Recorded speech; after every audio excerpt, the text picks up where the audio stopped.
What's up, guys? Today we're reviewing the Forever Purge. Right off the bat, this movie is a letdown. Definitely not what I was expecting going into this movie, especially after I watched the trailer.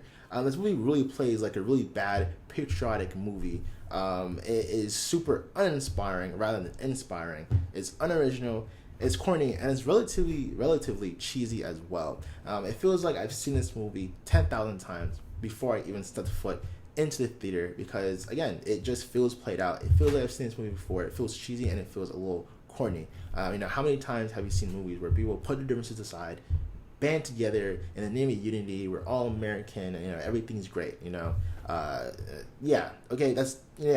the movie at its core. We've seen this before.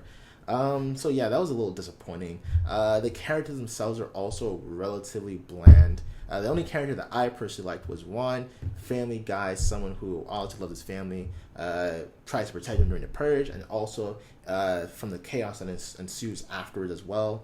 All the other characters fall by the wayside. Dylan is a pretty confusing character because he's supposed to go through some character development in this film, but by the time the end credits roll around, you're just kind of standing there scratching your head saying, did he even change? Did he even go through or learn any valuable lessons from going through the purge and the chaos that came after it? Is he really a changed man? So I feel like that was kind of left into the air. We don't really know Dylan as a character, if he evolved or changed, which was, again, disappointing, and relatively confusing.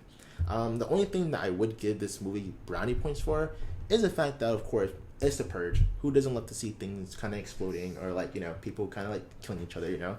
Those were fun scenes to watch.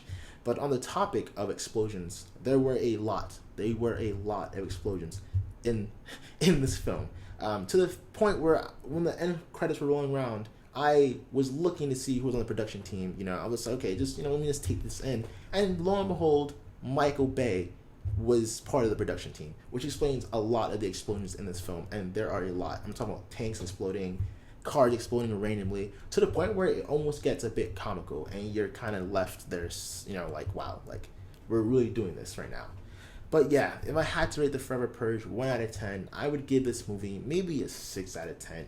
It's an okay film. Definitely not one of the better Purge movies, which I've heard people say that it was the best one. I don't personally believe that. I don't even know if I can compare this really to the other Purge movies. It's been such a long time since I watched the other ones, I'll be completely honest. But, as a standalone movie, guys, this movie is just not that great. Okay? It's not that great. That concludes my review for the Forever Purge.